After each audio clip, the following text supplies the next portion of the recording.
It was once said that nothing with bananas in it will taste good. Well, I bred to differ.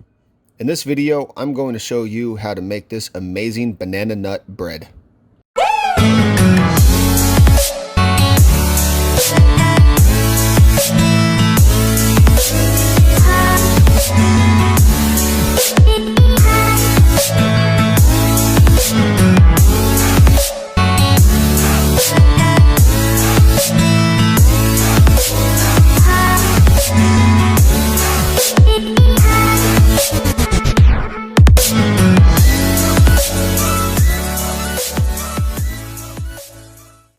To get started, we're going to dump in some sugar into a stand mixer with some butter.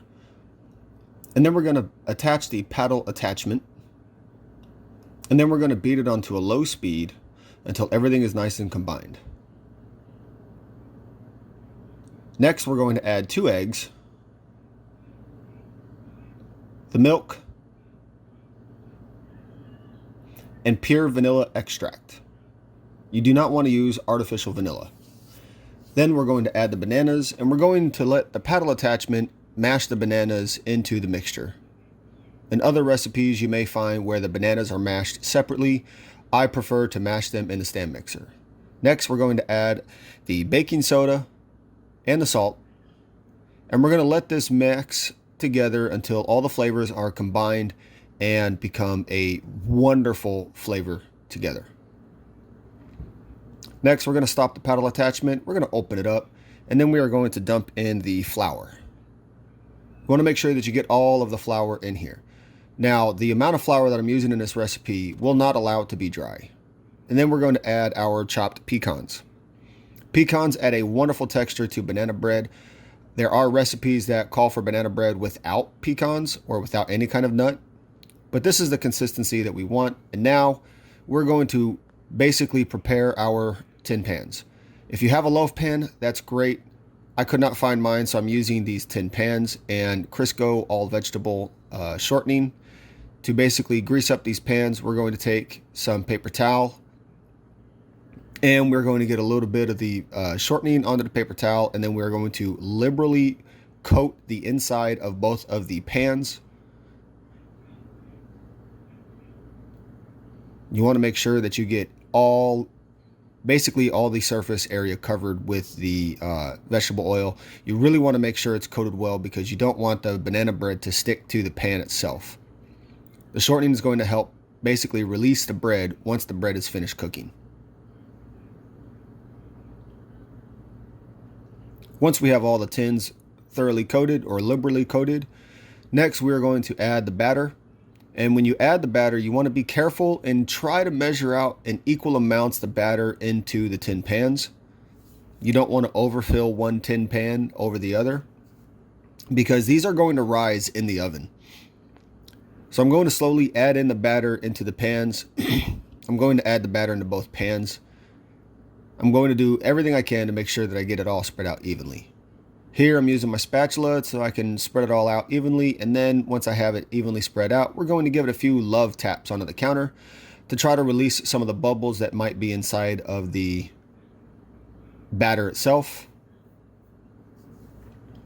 Once we have the air bubbles released, we're going to make sure that the oven is on 350 degrees, and we're going to place them onto a bottom rack. I moved my top rack down a bit, as you can see there, and I'm going to put these into the oven.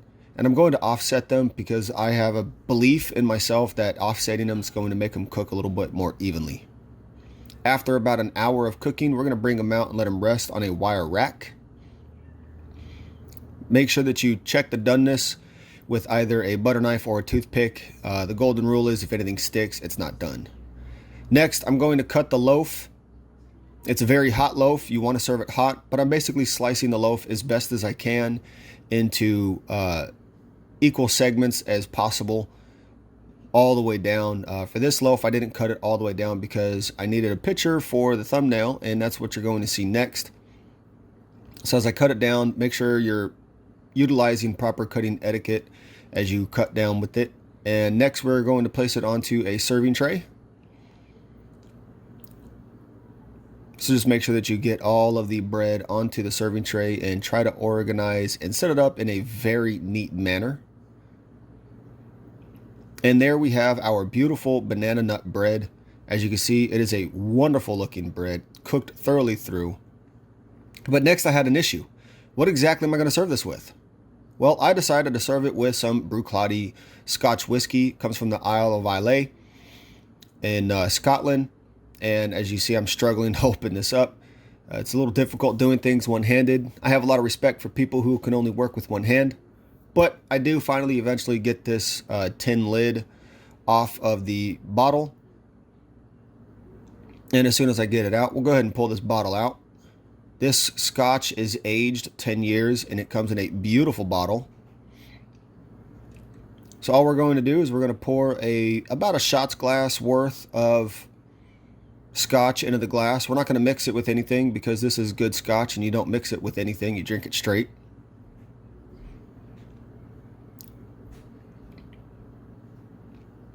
And then it was just a matter of picking drink or bread. I chose the bread first, so I'm going to go ahead and take a bite, check out how my bread came out. And then I'm going to wash it down with a little bit of Scotch. Damn, that was good. So I do hope that you liked the video. Please hit that like, hit that subscribe. The ingredients will be in the description below. You can find me on Instagram, jmatson20. You can find me at Twitter at onemattsonjoshua. Please stay tuned. I update weekly. If you like this video, please hit that like, hit that subscribe, hit that notification bell because nothing works without that notification bell. And we'll go ahead and see you next week.